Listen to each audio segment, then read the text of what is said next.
tardes, buenos días, Puerto Rico y el mundo. Soy Carmen Enit Acevedo y estamos en Bonita Radio en Esto es lo Último. Hoy tengo un poco de ayuda, el compañero, señor director técnico está con nosotros aquí en el estudio A de Bonita Radio, David Esperón.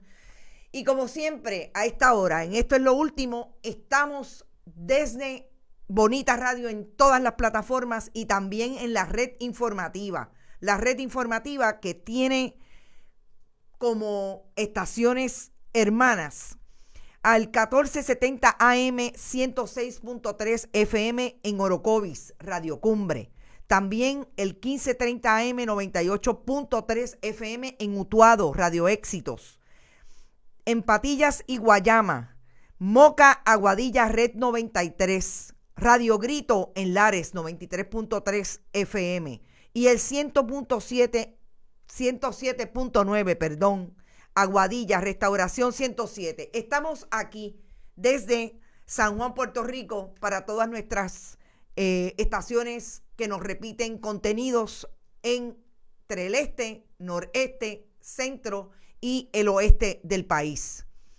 Y hoy tenemos un programa que definitivamente va de Puerto Rico hacia Estados Unidos en dos vías. Puerto Rico, porque tenemos que hablar de lo que está ocurriendo en Puerto Rico con la tragedia, el asesinato de 3 policías y lo que no ha logrado todavía las autoridades en términos de arrestar al sospechoso.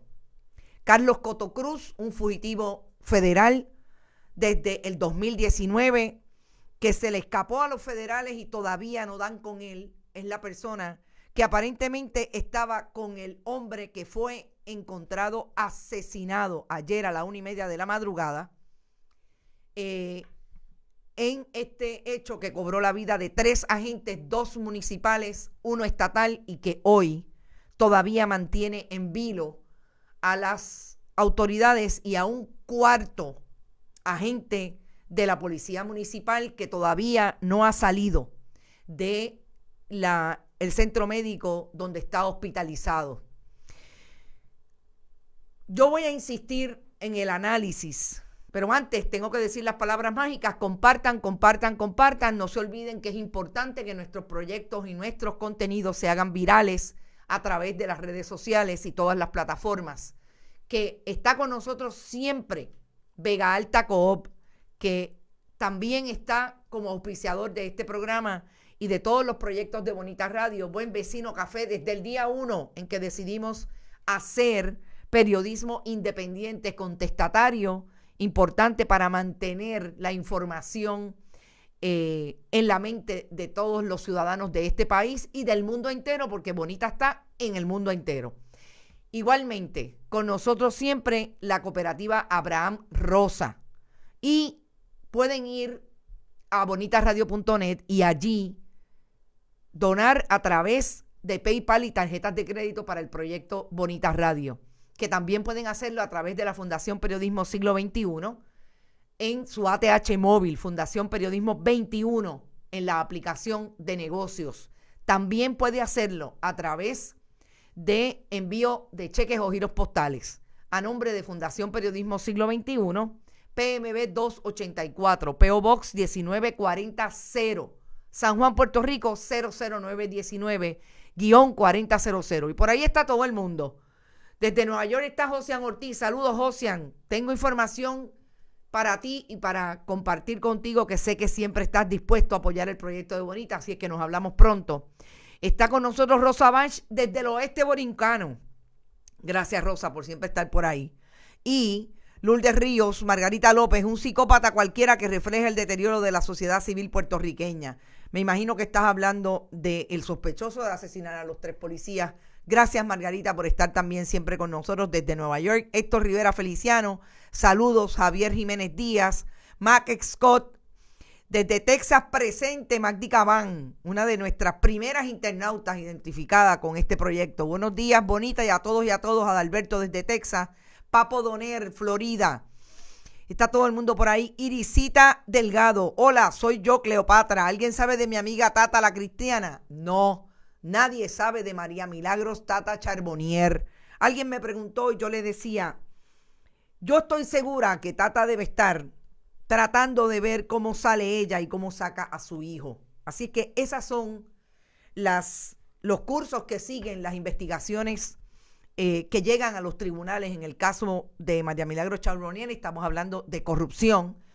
Y estoy segura que entre sus abogados ella están no solamente mirando el descubrimiento de pruebas, que es lo que va a determinar si en efecto su defensa entiende que hay por dónde irse y pedir la desestimación de ese caso.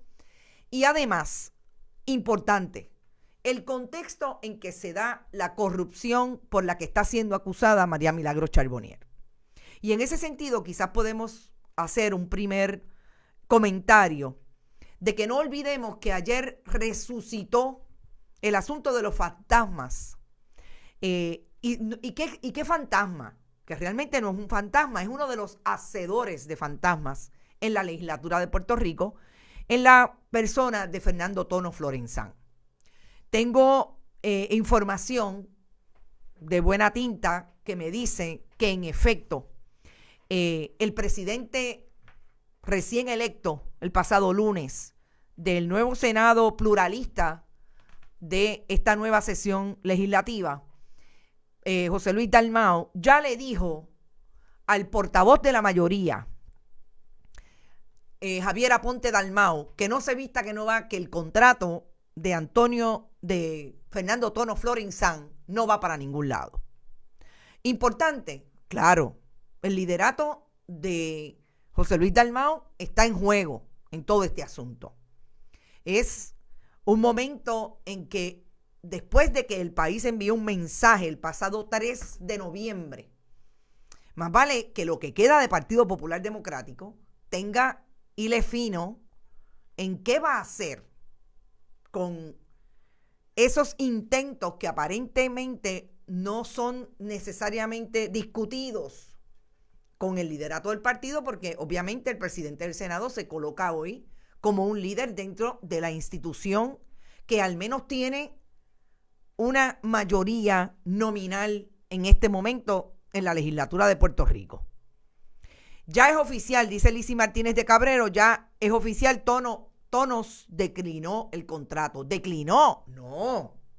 José Luis Dalmau le dijo a Javier Aponte Dalmau que me dicen que nunca le dijo nada al presidente, que lo poco que sabía el presidente era lo que el presidente sabe hoy de todo el mundo, que le dio $8,000 base a cada oficina legislativa, entiendo que la mayoría tiene un poco más, y que Javier Aponte Dalmau le iba a dar $6,000 mensuales a su director ejecutivo, que es, o que era, hasta el momento, hasta ayer por la tarde, 5:30 de la tarde, era Fernando Tono Florenzán, el primer convicto de casos de fantasmas en el 1995, cuando tuvo que levantar las manos porque eran tantos que Alcides Oquendo le dijo, más vale que lleguemos a un acuerdo con el FEI, porque si no llegamos a un acuerdo, realmente te vas a coger la cárcel por muchos años más. Importante. Lourdes Ríos dice, pero ellos no miran los contratos. Lourdes, aquí hay dos versiones. Una de las versiones es que este joven, porque no es un legislador viejo, ni es una persona vieja, Javier Aponte Dalmau hace lo que le da la gana, lo hacía en la Cámara de Representantes y aquí en el Senado aparentemente viene con la misma actitud. Me dicen que no hay buena comunicación, pero que el Partido Popular no tenía de otra que nombrar a ese portavoz de la mayoría, porque parece que entre los otros no había uno que pudiera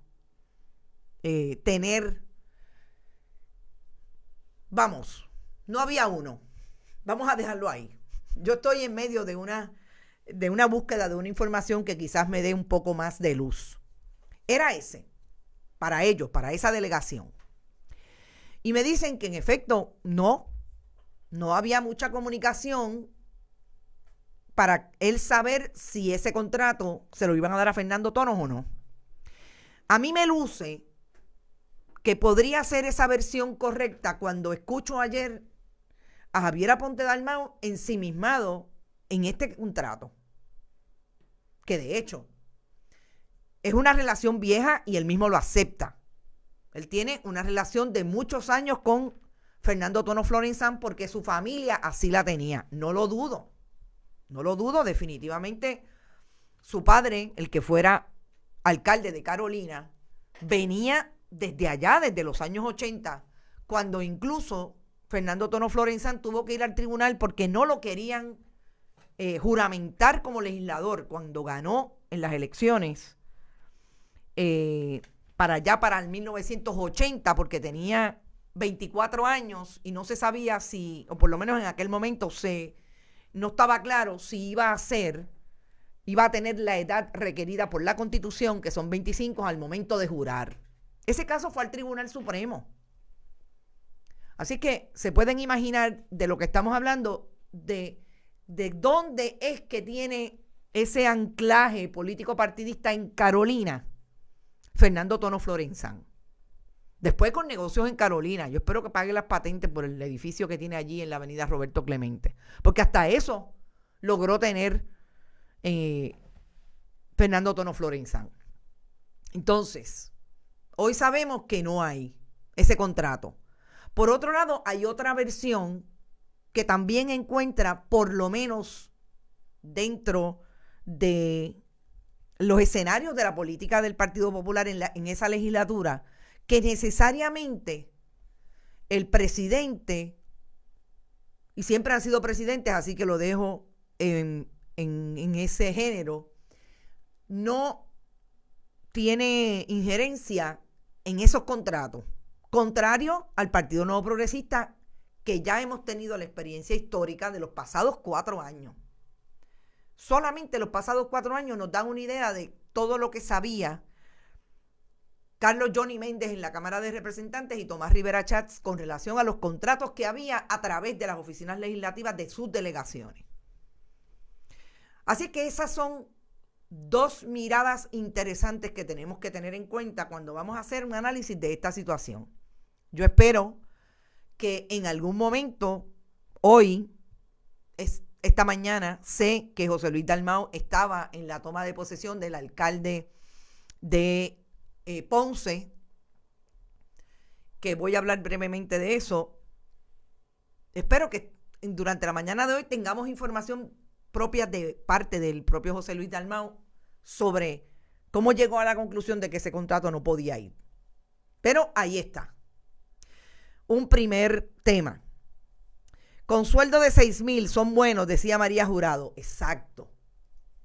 Yo decía ayer, y es importante recalcar esto, para todos los que ahora están alegando que no son políticos porque no son incumbentes, versus los que, como el caso de Fernando Tono Florenzán, la excusa es que él ha hecho trabajo tanto para Javier Aponte Dalmau, que ahora pues quería hacer un trabajo volviendo a ser servidor público en el mismo lugar donde tuvo antes empleado fantasma, y ahí está la historia. Es lo mismo decir que porque usted no ha sido incumbente, pero perdió una elección, puede tener un contrato con la legislatura de Puerto Rico, porque parecería, y aquí es donde está la impresión, parecería que usted en efecto le están pagando por lo que tuvo que hacer por su partido. Y ahí es donde está la crisis real de imagen que pueden tener aquellos que hoy dicen que porque no son incumbentes está bien que vayan a la legislatura. Eso es un peligro en términos de la imagen. Y esta tarde vamos a tener una buena entrevista y una buena colaboración, como siempre, como todos los miércoles, con la colega comunicadora Brenda Reyes Tomasini, que nos va a hablar de esto, de lo que tiene que ver con la proyección y cómo usted explica lo que antes había dicho era mal del asunto o del escenario de la política bipartidista entre el Partido Nuevo Progresista y el Partido Popular. Y de hecho, hoy todavía hay una insistencia en la pregunta y en colocar la denuncia de que José Luis Dalmau, el presidente del Senado, tiene a su hermana dirigiendo la oficina, que aparentemente la ha dirigido desde el día 1. Si eso no es nepotismo, nosotros aquí le preguntamos directamente a José Luis Dalmau. José Luis Dalmau contestó, ahí está la historia. Pero ponlo en la nevera. Importante. No vamos a contextualizar sacando información donde realmente no es importante para hacer el análisis. El contexto es ese. Si son favores políticos o no, como dice Mariel Rodríguez Caloca, le toca a aquellos que hoy son parte de la institución legislativa contestarle al país si en efecto están pagando favores o no están pagando favores. Y esa discusión hay que tenerla más en profundidad. Yo ayer le prometí a una de nuestras internautas que la íbamos a tener. Vamos a hacer el análisis y ustedes van a participar como siempre, porque me parece que ese intercambio es súper beneficioso para todos y todas. Dice Evelyn Bonet, ¿será verdad que no han pagado la luz en el Capitolio por un cuatrienio? Evelyn, yo no lo dudo. Las deudas que aparentemente está recibiendo la nueva legislatura, sobre todo en el área de la superintendencia del Capitolio, son múltiples. No pagaron la luz, pero le pagaron la liquidación a muchos o a todos sus empleados. Y la liquidación de millones de dólares. Y hablando de liquidaciones, también yo creo que hay que señalar la liquidación que aparentemente también se dio en el área del municipio de San Juan. Y digo aparentemente porque yo no he tenido documentos al respecto. Es uno de los grandes problemas que también tuvimos con la administración municipal de Carmen Yulín Cruz, que nunca contestó una llamada de Bonita Radio y nunca estuvo a disposición de nuestro medio independiente para dar información de las preguntas que teníamos para ella o para su personal. Aparentemente también en el municipio de San Juan se dieron 1.2 millones de dólares en liquidación. Yo estoy clara de que a los funcionarios hay que liquidarle. Ese no es el problema. El problema es si esas liquidaciones realmente alguien las fiscaliza. Alguien fiscaliza que en efecto se esté dando lo que esos empleados de confianza se supone que se lleven. Más importante aún, ¿cuándo le van a llegar esas liquidaciones? Porque no olvidemos que el municipio de San Juan, como casi todos los municipios, o quizás todos los municipios en Puerto Rico, están quebrados. Entonces, en todos los municipios había un problema relacionado, o hay un problema relacionado a los servicios que le dan a la ciudadanía. Amén de lo atravesado, sobre todo en el municipio de San Juan, que está la política partidista, por siempre haber tenido en 8 años de administración de Carmen Yulín Cruz una plantilla de empleados públicos del Partido Nuevo Progresista. Y eso está clarísimo. Todo eso atravesado, nos parece que es interesante seguir mirando cómo se dan estas liquidaciones. Y no olvidemos que es súper importante. La fiscalización a veces en términos mediáticos y el trabajo de buscar las informaciones y dónde están, no puntualiza a los municipios. Nosotros en Bonita Radio, desde donde estamos hoy, desde la capacidad que tenemos, lo hacemos a través de la búsqueda de la información, tanto del Ejecutivo, pero también con relación al poder municipal. Porque es allí donde reside el contacto más directo de los ciudadanos y ciudadanas del país con relación a los funcionarios que escogen. Y esa transición que está viendo ahora mismo en los municipios que perdió o el Partido Popular o el Partido Nuevo Progresista va a ser bien interesante. La composición de las legislaturas municipales. Y a eso venimos con un caso puntual que tiene que ver también con San Juan. Y estamos lentos, pero seguro que lo vamos a traer. Tilín presentó la suya en sus redes, no entiendo. Yulín presentó la suya en sus redes, no entiendo cómo acumulan tanto. Lourdes Río, espero el informe de la Contralora para el 2025, dice José Pepe. Interesante, no ha pasado nada con relación a la Contraloría y tampoco con relación a la jueza o juez del Tribunal Supremo. No ha pasado nada, ahí está el gobernador electo hablando hasta el momento de que está llenando otras vacantes con unos huevos abismales. Y el único comentario que tengo con relación a eso es que sabemos que Francisco Dosal, quien fue anunciado con bombos y platillos el pasado lunes por el gobernador y su oficina de prensa, el gobernador que está, ayer fue, la única imagen nueva que tenemos del gobernador es cuando le pusieron la vacuna, el primer shot ayer. El gobernador anuncia a Francisco Dosal a través de un comunicado de prensa, pero Francisco Dosal no había aceptado la posición. ¿De quién es el huevo? El huevo no es de Francisco Dosal, si él le dijo que no. Tenemos información de que en efecto tan pronto se reunió con los ayudantes del gobernador, dijo no estoy disponible, por las razones que fuera. Pero lo anunciaron y ahora el huevo no es de Francisco Dosal, porque estoy viendo por ahí los analistas de la prensa, no de la prensa, de los abogados que tradicionalmente analizan en los medios tradicionales, valga la redundancia, están diciendo que no aceptó supuestamente porque pidió más dinero. Pregúntenle a ver qué fue lo que le dijo a los ayudantes del gobernador. ¿O es que ahora los ayudantes del gobernador y el propio gobernador están tratando de cambiar la versión y los analistas lo apoyan? De cambiar la versión que no fue una metida de pata de ellos, que fue una metida de pata del candidato. No.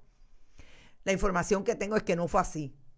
Siempre dijo que no y lo anunciaron. ¿Por qué? No sabemos. Pero lo que sí me anuncia la alarma es que son las 11:23 y a esta hora nos vamos en una pausa de la red informativa, pero volvemos. Bonita Radio sigue en las redes sociales y volvemos a Esto es lo Último en breve, en 3 minutos.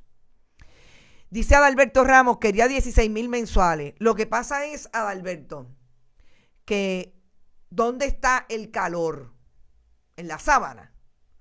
¿Quién es el que se supone que tenga un proyecto de comunicación sólido y que cuando el funcionario que buscan dijo que no, pues no anuncien al candidato? Lo anunciaron como designado. Entonces yo quisiera saber cuál es la injerencia que tiene el candidato en que lo hayan anunciado cuando él dijo que no. Ninguna. Pero vamos a ver. Interesante, porque si eso es para la autoridad de carreteras, yo no me quiero imaginar para lo que falta. Yo no me quiero imaginar para ATFAN, para ATSEF, que son las oficinas, las administraciones que regulan, por un lado, todo el asunto económico del Departamento de la Familia en términos de las propuestas federales, el manejo del PAN, etcétera. En el caso de ATSEF y en el caso de ATFAN, todo lo que tiene que ver con la administración de familias y niños. Vamos a ver. Eso es lo que tenemos sobre lo que está pasando en el Ejecutivo, que vuelvo y digo, me parece que el gobernador que está yendo a todas las tomas de posesión de los que ganaron en los municipios del PNP, hoy tiene la de Bayamón a las 10 de la mañana, a las 2 de la tarde el de Culebra, está por cuentagotas con los medios de comunicación. Nosotros hemos puesto ya nuestra petición de entrevista, todavía no nos han contestado. Nos contestaron que ellos están viendo cuando hay un hueco. Vamos a ver si nos los contestan. Imagino que en esos sueldos se ve el dinero que tanto anuncia que llega de Estados Unidos para los arreglos de María. Perdón, dice Sandra García. Nos imaginamos. Recuerden que la administración de carreteras está quebrada. Gracias a que Luis Fortuño tomó prestado, emitió bonos sin capacidad de repago de esas deudas. Y una de las líneas que no hemos discutido, pero que gracias al comentario voy a traerla en este momento, es aquello que dijo a principios de esta semana el gobernador electo Pedro Pierluisi, de que la deuda que estuviera mal emitida no se iba a pagar. Yo voy a ver si Pedro Pierluisi le va a meter mano realmente a Luis Fortuño y el que fuera presidente del Banco Gubernamental de Fomento, que fueron capaces de emitir esa deuda. Y no pasó nada. Voy a ver si eso es lo que va a hacer Pedro Pierluisi, porque ahí sí hay personas identificadas. Está identificada toda la deuda que se emitió del 2009 al 2012. Y fue deuda que se emitió sin capacidad de repago y que vencían en el 2016 cuando iba a cambiar el gobierno.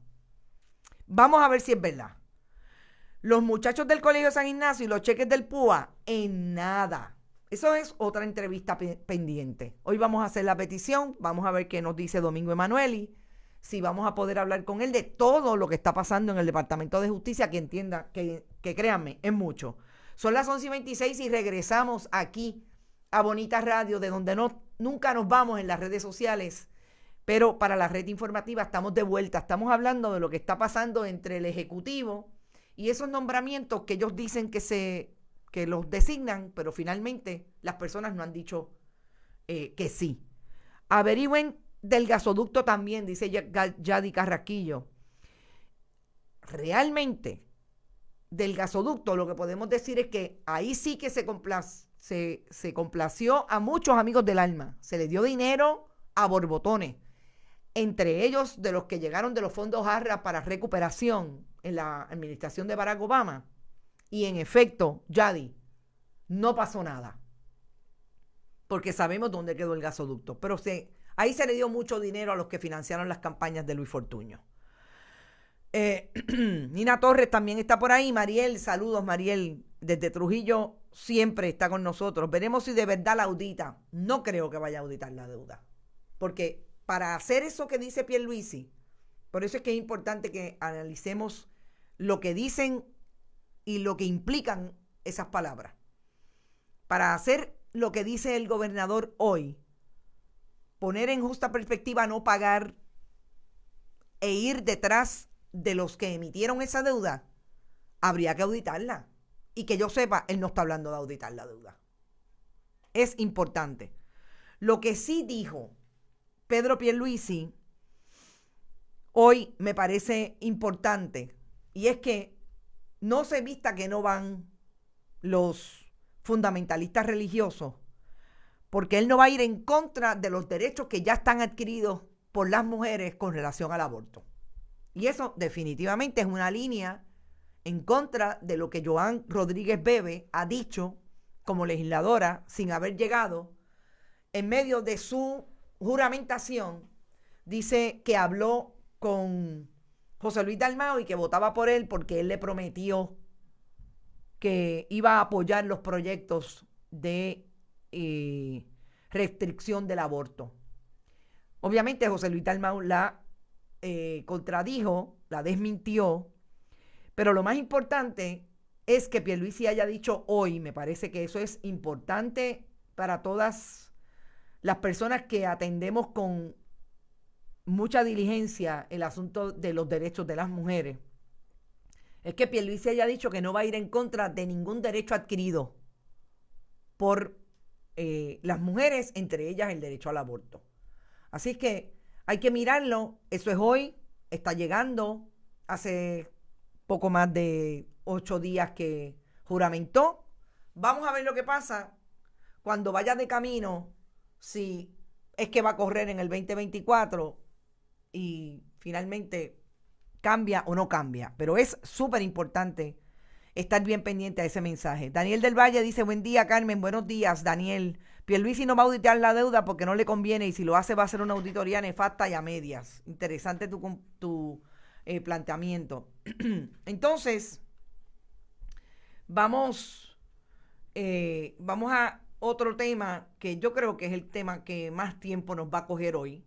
Pero no, vamos a ir primero a Estados Unidos, aunque vamos a ir a Estados Unidos por razón de que Ricardo Rosselló Nevares vive ahora en Washington. Pero vamos primero a lo que está pasando en Estados Unidos con relación al presidente Trump y lo que a todas luces fue una crisis de terrorismo doméstico el pasado 6 de enero, cuando los allegados a la filosofía ideológica del presidente Trump llegaron y tomaron por asalto el Capitolio. Estas imágenes que tenemos aquí, que estamos, que nuestro director está ubicando, es precisamente la imagen que deja aquella expresión de terrorismo doméstico por hombres y mujeres blancos. Yo creo que hay que decir lo justo. Esta es la imagen hoy del Capitolio de Puerto Rico, porque la amenaza que hay sobre ese poder legislativo estadounidense es que los allegados a la filosofía trumpiana, incitados por ese mismo presidente, se preparan para hacer expresiones igualmente violentas como las que ocurrieron el pasado 6 de enero. Y le pido a nuestro director que la primera, no la tengo, pero se la voy a enviar a ver si la podemos colocar. Hay dos cartas importantes. Una que ya hemos colocado en nuestro muro de Facebook, que tiene que ver, está, es la carta que está, esa carta. Esa es la de Mike Pence, pues no, es la otra, perdóneme, señor director, estoy aquí diciéndole lo que no es. Esa carta. Esta carta yo creo que es la más importante que yo, por lo menos desde mi análisis, he leído, y es una expresión de la milicia, de la plana mayor de la milicia estadounidense, con relación a lo que pasó el pasado 6 de enero. Y ahí nos vamos a quedar un rato, señor director. Fíjense que es un mensaje a la milicia y a los hombres y mujeres que participan del cuerpo militar estadounidense. Y la firman todos los coroneles, todas las estrellas, todos los oficiales de más alto rango en la milicia de Estados Unidos. Fuerza Aérea, todos están ahí. Y para mí el párrafo más importante es cuando establecen que fueron testigos de que las acciones dentro del Capitolio son inconsistentes con todo lo relacionado al Estado de Derecho. Inconsistentes, y hablan de que la libertad de expresión y la libertad de reunión que establece la Constitución de Estados Unidos no da derecho a recurrir a la violencia, la sedición y la insurrección. ¿Por qué es importante puntualizar el asunto de la violencia, la sedición y la insurrección? Ahí es donde está planteado el terrorismo doméstico. Y ustedes y yo podemos pensar que en efecto esto es una contradicción de parte de esos militares que sabemos cómo han participado, por lo menos desde ese nivel de plana mayor, desde ese nivel de oficialidad, participan de lo que Estados Unidos ha construido a través de su milicia en golpes de Estado, en ayudar a otros golpes de Estado, incluso en Latinoamérica. Todo eso está planteado. Pero en este análisis hay que traer el hecho de que hay un antecedente en la administración Trump.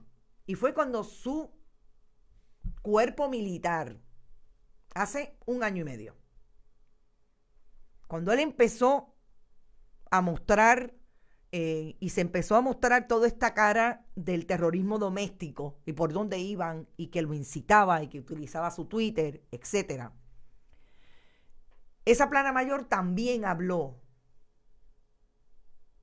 y sobre todo en el último movimiento del Black Lives Matter, cuando se desataron las protestas por el asesinato de un hombre negro por parte de la policía.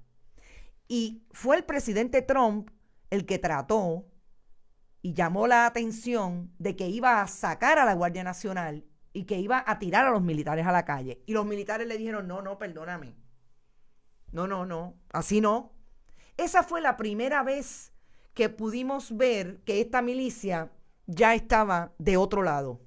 Y no necesariamente del lado del presidente, que se supone que es el comandante en jefe. Y yo creo que este mensaje, esta carta, habla por sí sola. Si el FBI y los mecanismos de justicia, de investigación, van a hacer lo que tienen que hacer entre el Departamento de Justicia y las agencias como el FMI y Homeland Security, van a investigar y van a contextualizar esas acusaciones en la sedición y la insurrección, me parece importante, porque eso fue lo que hicieron con los nacionalistas de Puerto Rico en el 1954. Y aquí hemos hablado de la disparidad entre unas sentencias y unas acusaciones versus otras. Ahora son los militares los que le están diciendo a sus militares, ojo, que esto está ahí y nosotros tendremos que responder. Dice Margarita, la publicación del documento firmado por la Plana Mayor es la admisión de que el experimento de la democracia estadounidense se tambaleó frente a todos los teatros mundiales, definitivamente. Trataron de recogerla y han tratado de recogerla, y es lo que ha tratado de hacer el liderato del Partido Demócrata desde mi punto de vista. Nancy Pelosi, que le dijo a Mitch McConnell, más vale que esto lo terminemos hoy, porque estamos de frente, definitivamente, a un terrorismo doméstico que el mundo, y nosotros nos jactamos de que lo hacen las repúblicas bananeras, pero nosotros no. Ahí está. Y eso sí es bien interesante. Entonces, para hablar de sedición e insurrección, me parece que, como decía un colega periodista, Marcos Pérez, es un hito. Que alguien me diga el antecedente histórico a que lo haya dicho con relación a Estados Unidos en los últimos 100 años, la milicia estadounidense. La más poderosa del mundo, nos guste o no nos guste. Es una realidad histórica. Entonces, ¿qué hace Mike Pence? Porque yo creo que ahí es donde está el análisis interesante de cómo la milicia asume un discurso para sus tropas, y el vicepresidente, a quien estuvieron a punto de paliar y quizás matar en esta insurrección del pasado 6 de enero. Mike Pence le dice, politiquera hasta cierto punto, a la presidenta de la Cámara, Nancy Pelosi, que no cuente con él, porque él no encuentra base en la Constitución para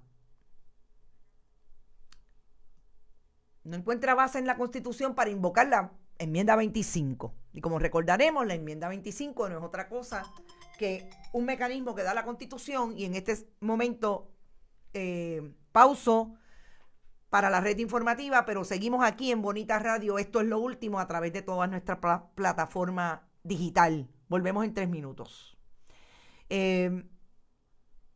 Mike Pence no encuentra en la Constitución una justificación para invocar la enmienda 25, que es la que se establece cuando el vicepresidente tiene que tomar la decisión de que el presidente no está apto para seguir. Lo encuentra la milicia de Estados Unidos. Encuentra el lenguaje de sedición e insurrección, pero Pence no lo encuentra. Dice Mac Scott que Pence está embarrado. Yo me imagino que Pence está casi en deep end. No lo dudo. Pero lo más interesante de todo esto es cómo la quiebra en ese partido republicano es tal que por un lado anda Mike Pence, quien ha tenido que recoger vela, incluso Mitch McConnell y la milicia, que son los que verdaderamente dicen vamos aquí o no vamos allá. Y eso sí está bien interesante. Yo creo que estamos atendiendo y asistiendo a un momento histórico en la política de Estados Unidos que, insisto, los puertorriqueños y los ciudadanos que vivimos en este país tenemos que atender, porque si a otros países que son soberanos les es importante lo que está pasando en Estados Unidos, imagínense a nosotros que somos colonia de ellos. Yo creo que es súper importante. La milicia más grande del mundo, que para nuestra desgracia nosotros los puertorriqueños derramamos la sangre de nuestras hijas e hijos en los sueldos de naciones y en los suelos de naciones inocentes, así es, como Vietnam. Tienes toda la razón, participamos de esa milicia y ya sabemos por dónde andan. Las imágenes de nuestros puertorriqueños y puertorriqueñas en esos países y en esas intervenciones que ha hecho Estados Unidos en otros lugares del mundo. ¿Qué hará Pence después del 20 de enero? No sabemos. Pero como sabemos, esta es la última expresión de Pence. Dice que no quiere jugar el balón político que alega está tratando de jugar el Partido Demócrata a través de esa petición de los demócratas en la Cámara, del impeachment, pero me parece que la contradicción va a la médula del asunto. Y por último, vamos a atender el asunto de que hoy nos levantamos con el intento de lavada de cara que quiere darse Ricardo Rosselló Nevares, renunciante en el 2019 porque el país le pidió que se fuera. Después de 2 años de ser gobernador electo y de una historia que ahí está entre todo lo que ocurrió a partir de enero del 2017, cuando asumió el poder con legislatura y un mandato no solamente del Ejecutivo con un 46% de los votos, sino con un mandato legislativo con las 2 cámaras. La que tiene pantalones dentro de los demócratas es Kamala Harris y Ciliana Fernández. Vamos a hablar de un demócrata, Ricardo Rosselló Nevares. Cuando yo digo un intento de lavada de cara, esa que ven ahí es la foto y el profile o perfil que se describe en el nuevo trabajo que tiene Ricardo Rosselló Nevares como consultor senior de una empresa que ha tenido y tiene negocios con el gobierno de Puerto Rico. Ricardo Rosselló Nevares se fue en el 2019. Si estuviera ese grupo aquí en Puerto Rico, diríamos que tiene un problema de que tenía que pedir una dispensa. Como está fuera de la jurisdicción de Puerto Rico, me imagino que lo que va a decir Ética es que no tenía que pedir dispensa para trabajar con uno que fue contratista al que él le dio contrato.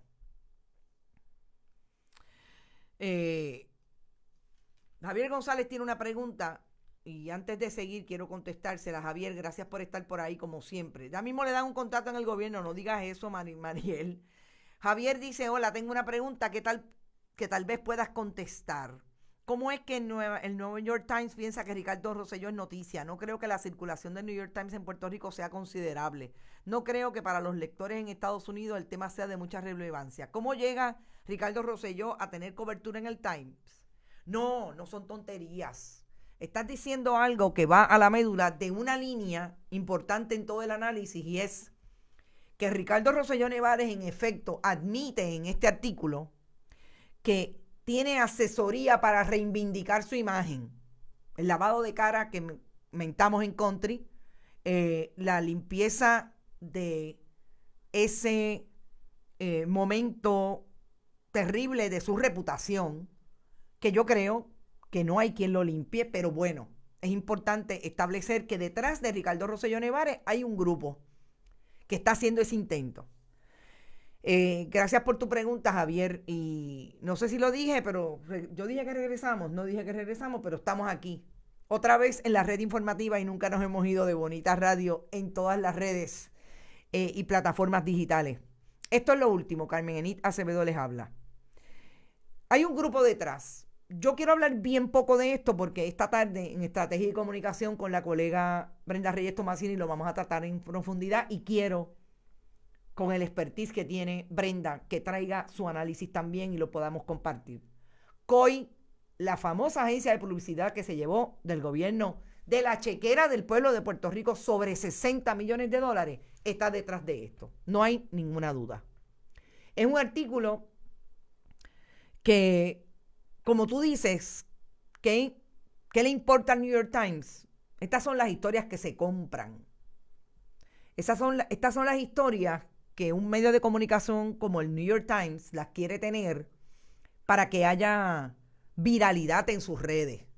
Recordemos que ya necesariamente los periódicos en papel no se compran, que el New York Times está metido, igual que todos los periódicos del mundo tradicionales, en una crisis económica por razón de los cambios en la tecnología y los cambios en la manera en que se consumen las noticias. Así que esta historia es posible que le diera al New York Times una viralidad en otros públicos, como puede ser el público de Puerto Rico. Y sobre todo entre puertorriqueños e hispanos, hispanoparlantes en Estados Unidos.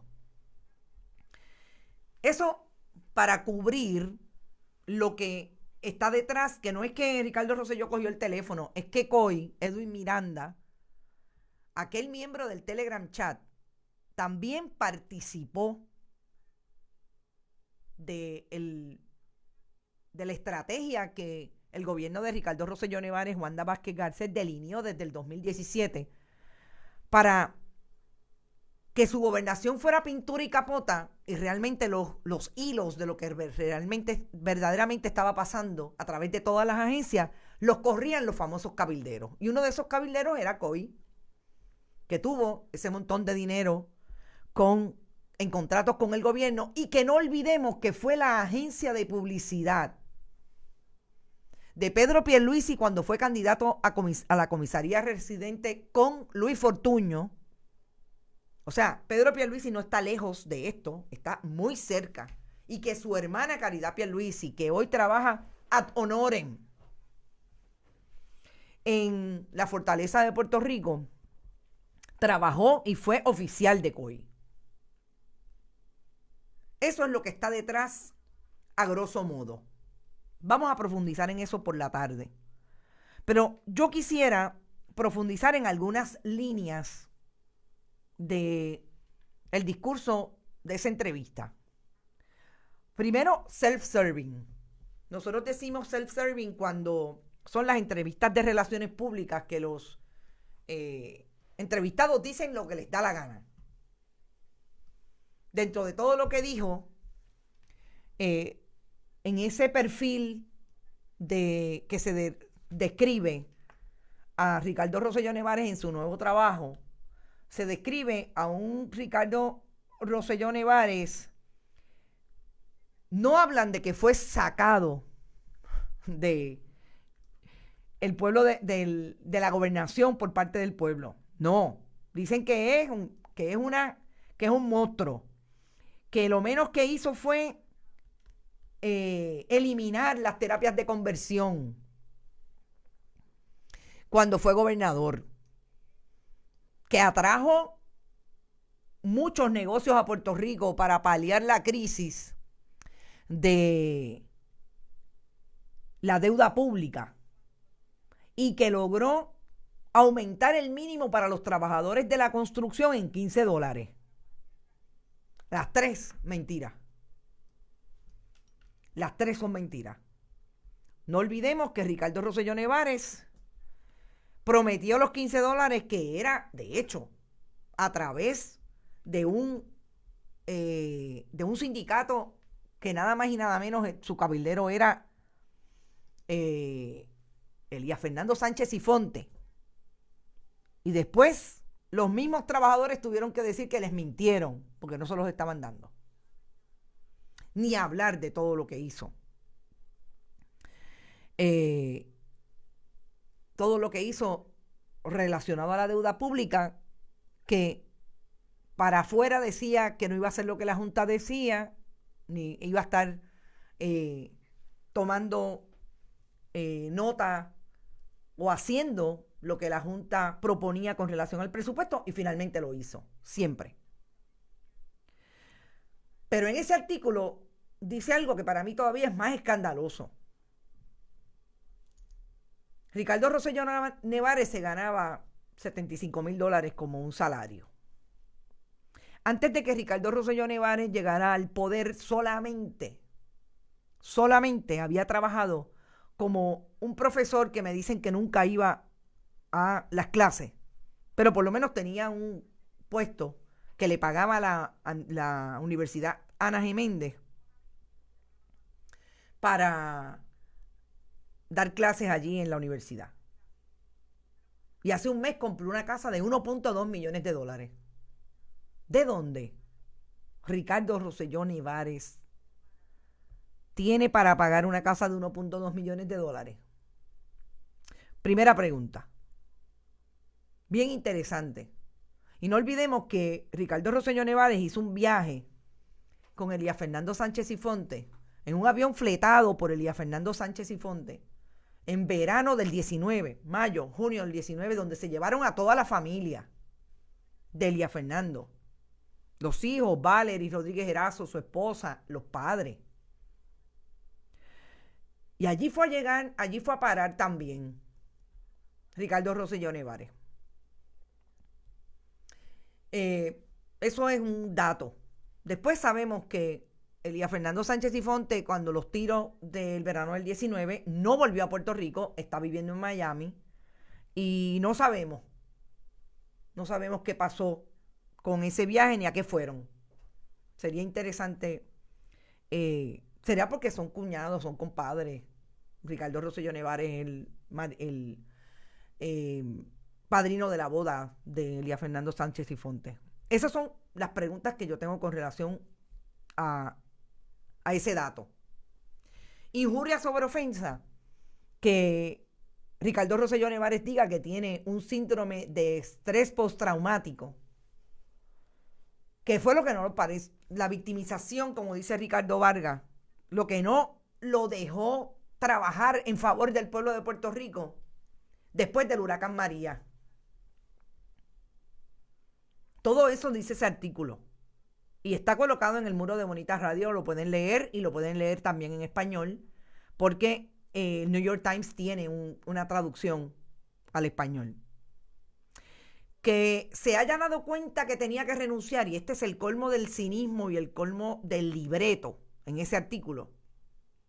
Cuando cayó en un hoyo con su hija y su hija pensó que le habían pegado un tiro. Esa muchacha que creo que lo que tiene son como 7 u 8 años. Sí, porque ella es mayorcita que el nene es más... O sea, que esa nena pensó cuando cayó en el hoyo. O sea, ahí fue que él dijo, ay, yo tengo que renunciar, yo me tengo que ir porque esta pobre muchacha. O sea, que el PTSD era de él y de la nena. El problema de esa argumentación, primero, que yo sepa, y me gustaría saber cuál fue el psiquiatra que le diagnosticó o el psicólogo que le diagnosticó el PTSD, porque según el artículo es como lo que él piensa. Es que como él estudió investigación científica, también puede autodiagnosticarse con un PTSD. Entonces, él no tiene un PTSD porque murieron 4.645 personas que el gobierno que él dirigía dejó morir. Fue negligente en el manejo de todos los asuntos relacionados con el huracán María.